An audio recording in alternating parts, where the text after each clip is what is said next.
The Paul Leslie Hour, helping people tell their stories. And now, your host, Paul Leslie. Hey, it's me. Right now, I get to talk with actress, singer, and songwriter Margo Seibert. And to tell you a little bit about her, she is most known for her performances as Adrian in the Broadway musical Rocky, also for originating the role of Jane in Broadway's In Transit. The Wall Street Journal called her a superior singer, and she was called wide-eyed and soulful by the New York Daily News. Margo Seibert has released her debut album, 77th Street, which has not only covers of a variety of songs ranging from McDonald, Joni Mitchell, and Nirvana, as well as 4 original songs. So, Ms. Seibert, thank you so much for joining us. Of course, Paul. Thank you for having me. Our pleasure. So, what was the impetus? What was the inspiration behind you deciding to release a debut album? That's a great question. I've always wanted to make an album. I've been singing since I was very young, but I didn't really know exactly when that would happen or how that would happen. So over the last few years, I've started to write my own music, which has been very exciting and vulnerable. And working with my band over the last few years on it, I realized, okay, I think that this is the time. I have about half the album are my own songs. And thematically, I wanted to pay tribute on this album to what I like to call the in-betweens, the times when we are, especially for artists, in between jobs, looking for the next gig, trying to figure out what we're going to do. And then, of course, like on a wider note, we all have these times that I feel like as humans, we're a little uncomfortable with. What's the next job? What's the next part of my life? Trying to forecast, trying to figure it out.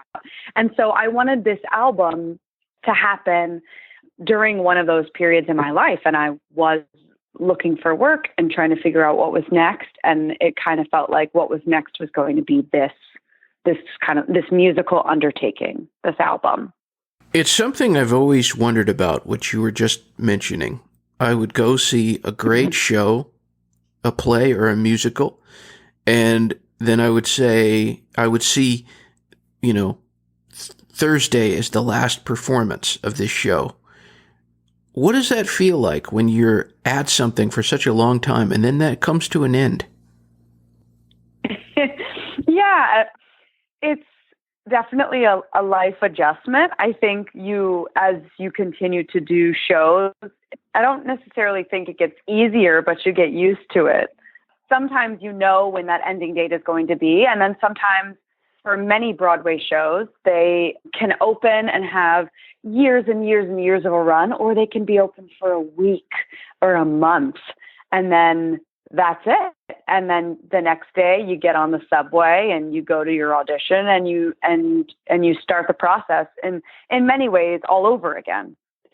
So it's just about, I think, having a network and a community where, at least, in a theater community, we all understand that is what it is. And so you just try to be as generous as possible with each other because, you never know when you're going to be looking again. But it's inevitable. I asked one stage actor, do you miss the actors that you work with when the show is over? He said, no. Really? Yeah. Well, maybe that wasn't a good experience for him. What about you?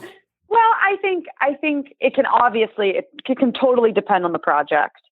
But I think one of the coolest things about theater is that you create all of these families and networks. And yes, sometimes when you're living with him for years, you go through all those beautiful highs and lows like you would with your own family, oh, he always complains about this, or, oh, she's always like this, or whatever, But I think that also that is a love, like a family. I think the interesting thing is that because we say goodbye so often in this career, it's not like you wake up the next morning and you're like, what do I do without these people? You're probably going to see them at an audition, in a week or two. So there's a different kind of missing. It's like we all are a family. We created this thing in time together and then we move on, but we always have that. It's a very interesting dynamic, I think. So this album, and it's called 77th Street. I don't know if there's ever been an album that had a Nirvana song and a Rodgers and Hammerstein song. The same album. Yeah, that's a good point, Paul. That's a great point. Yeah. How did you go about selecting not the songs that from your own writing, but the covers? How did you choose them? Yeah, so I grew up listening to such an eclectic mix of music, which I loved. My father had a cover band. We heard all sorts of music. There was always either like jazz on the record player or the Police or Miami Sound Machine or Count Basie. So, and then there was also some country in there. So I have this, all of my playlists, my own musical taste is very eclectic. And I wanted to first and foremost honor this theme of the in-between of picking music that spans generations and genres, but all deals with that not knowing. And the Rodgers and Hammerstein, It Might As Well Be Spring, is this wonderful, I love the storytelling in that song because you're feeling like it should be a different time of year. I am feeling spring-like. I am feeling, movement and joy and rebirth and spring. And like, I'm at odds with what's currently going on in my life. It's this very much in between that she talks about, like this melancholy feeling. And then also when I'm the Joni songs or the Tears for Fears or the Doobie Brothers, also all dealing with some kind of not knowing. So to me, musically, I wanted to make sure that within the album, there's some vocal looping, there's electronic elements that bring a full circle to the musical landscape of the album, so that although the song choices and these covers were eclectic, that you would still get a full through line in a listening experience. I really thought that the cover of What a Fool Believes was really interesting. Tell me more.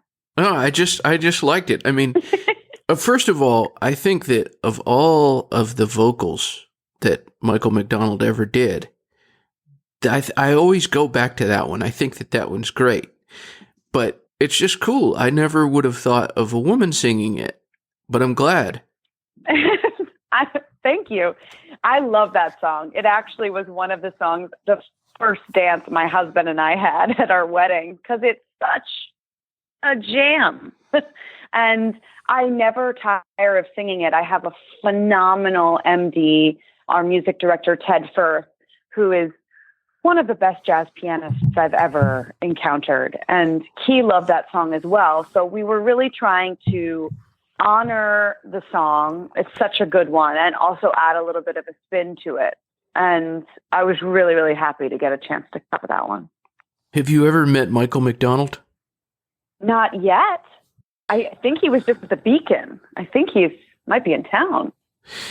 He is just one of the absolute nicest guys. Oh, that's wonderful to hear. That's so great. Very sweet.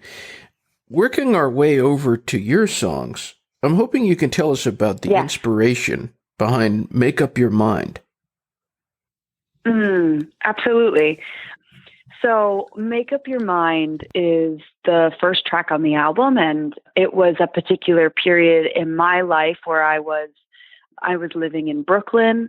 I was at the end of some work, so I was going to be out of work. My relationship was ending. I was, really in many ways in between. And I had this this moment with myself where I just needed to make the decision to move forward. Am I going to be fearful and stay maybe in a relationship that I didn't need to stay in?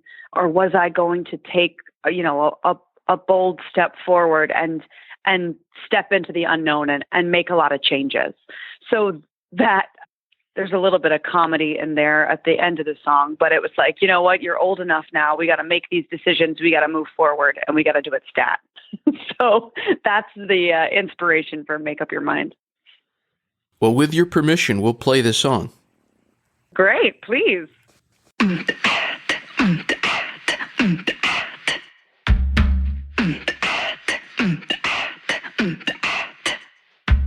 Across the East River, there's a sunny spot I love, where the breeze smells of cardamom and my tears never stop.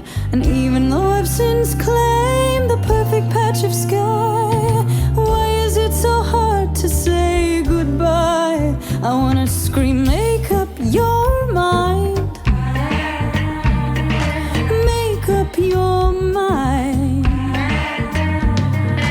Make up your mind. Make up your mind. He wears a dream catch a crown. He wears a silken sash of prayers. Which one speaks in truth? Seems I always needed proof. At least you both smell the same of sweat and pomade. Won't you sleep on the right side? I wanna scream, make up your mind. Make up your mind. Make up your mind. Make up your mind. The address is changed, the dreamer remains.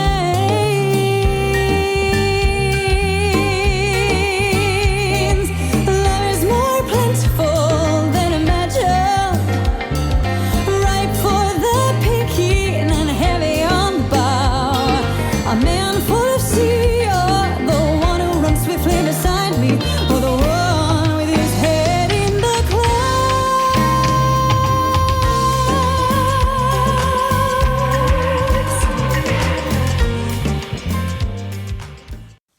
All right, so tell us about the inspiration behind Whitman. Absolutely. So Whitman is a song that I wrote for my sister, who very unexpectedly passed away in her early 20s. And grieving is a terrible thing. I mean, it's a thing that we all need to be better at because it will inevitably happen to all of us that will grieve someone that we love. But it took me a few years to try to figure out, what was I going to do? How was I going to pick my life back up again? And also to articulate that grief, and what better way than through art? But I was inspired by a Walt Whitman poem that I read, which is What is the Grass? And he had this part of the poem where he said, and to die is different than what anyone supposed and luckier.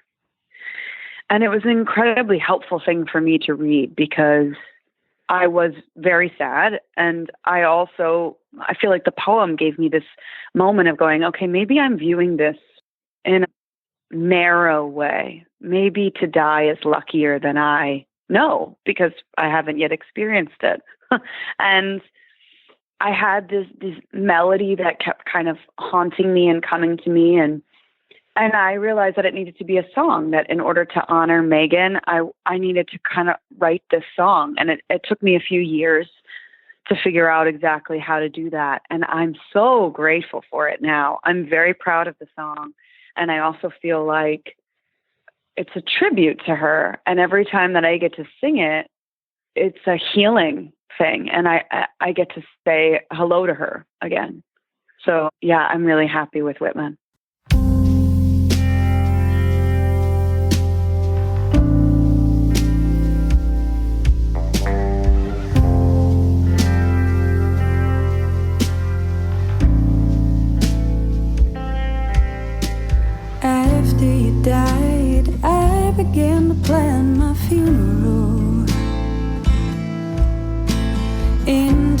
stress. O'Donoghue and Whitman would be my best friends. Please pass the cake, wake and bake, meet me in the garden. Or I'd be the best party planner without a date set yet. Where did you go? Left me searching over the rainbow. We're all exposed, and to die is different from what anyone supposed, and luckier.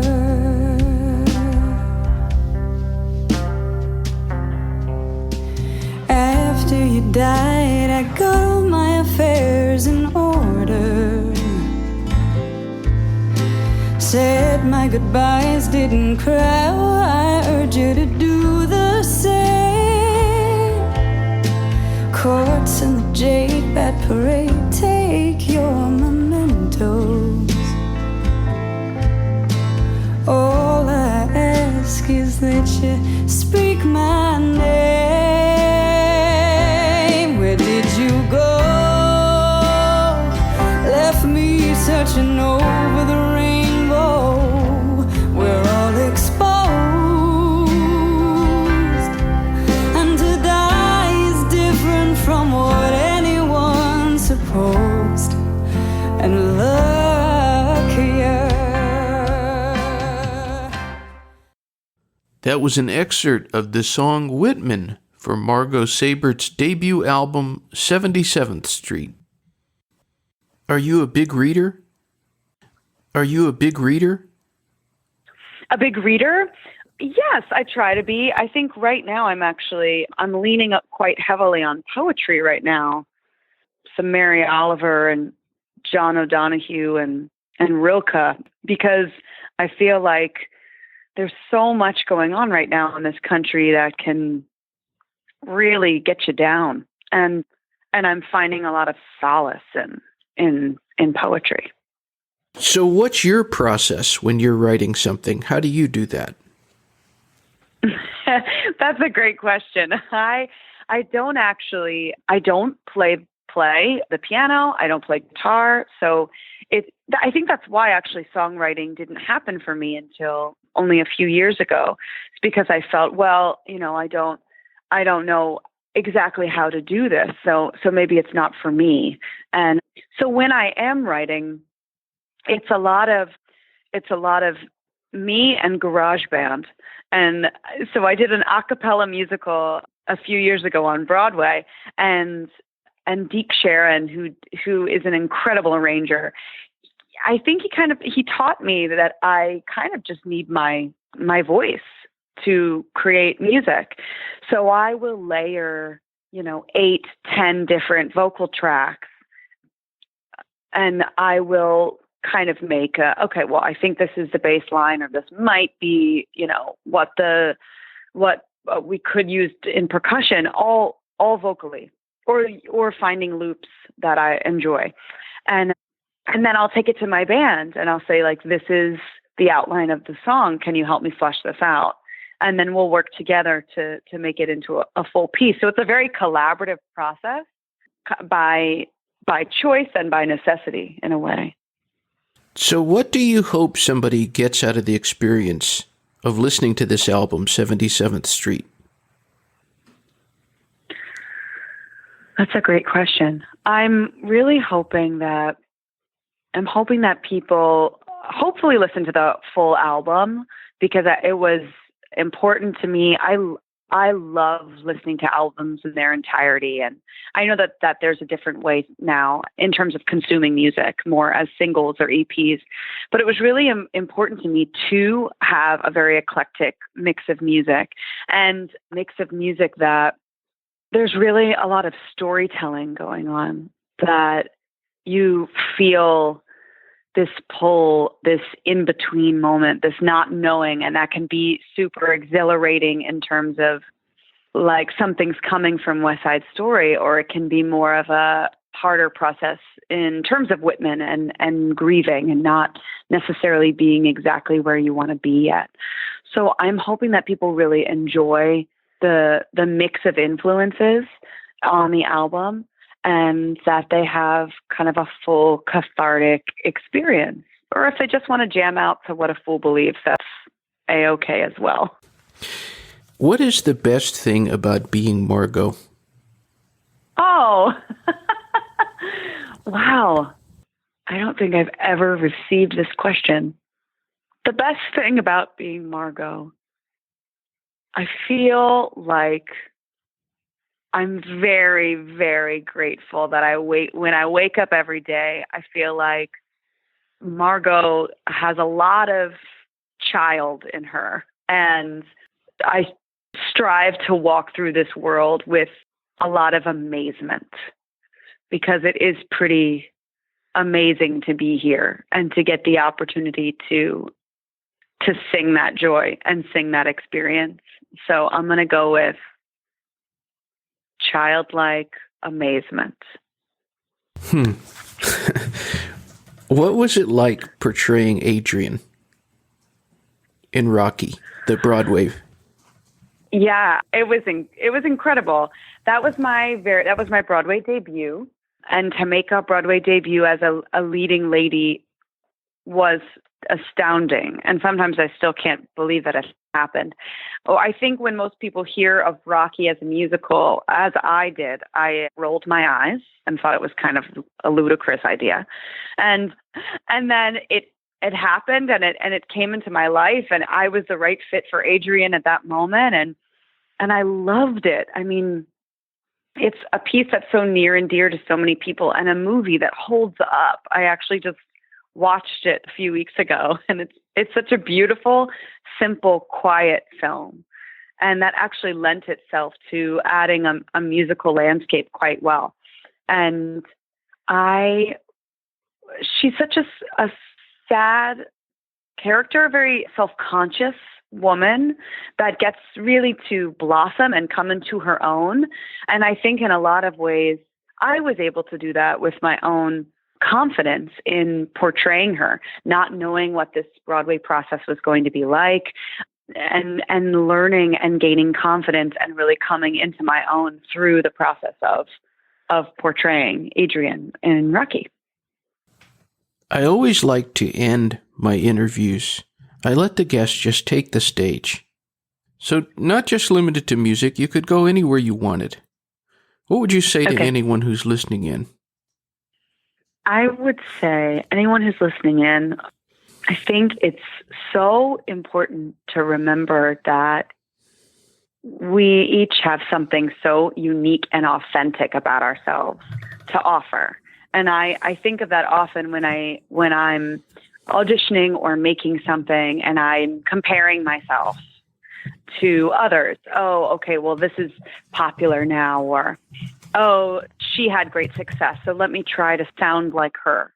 And I think personally, I spent a lot of time, I don't know if it's wasted time, but a lot of time trying to sound like other people and to mirror others, because I felt like, oh, that'll help me, that'll be successful. And it inevitably wasn't. It was when I kind of surrendered and laid that down and brought what I have to offer, my own experience, my unique sound. Some people will love it, some people will hate it.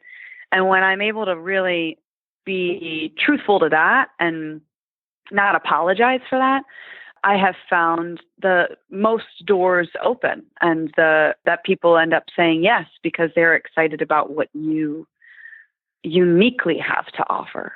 And I think I would say to anyone who's listening to try and remember that when you're bringing what you have to offer into this world. Like, people need it. People want to hear you. Wow. Great answer. Oh, thank you so much. For anyone who's tuned in, you can visit the website, www.margoseibert.com, Seibert, and there's links there to the Instagram, the Twitter. They can listen to the music. Thank you so much for spending time with us. Oh, thank you. Thank you for this interview and for your great questions. I really appreciate it. Well, thank you. Have a wonderful day. I appreciate it. You too. Until next time. Thank you for listening to the Paul Leslie Hour. If you enjoy these interviews, please consider rating, reviewing, and subscribing to the podcast. You can help us by listening on the free Radio Public app. The show can also be found on iTunes, Stitcher, Player FM, or Overcast. For more information, visit thepaulleslie.com or follow on Twitter, Instagram, or Facebook, all at The Paul Leslie. The Paul Leslie Hour theme song is performed and composed by Jeff Pike. Outro music is performed and composed by John Goodwin. See you next time on The Paul Leslie Hour.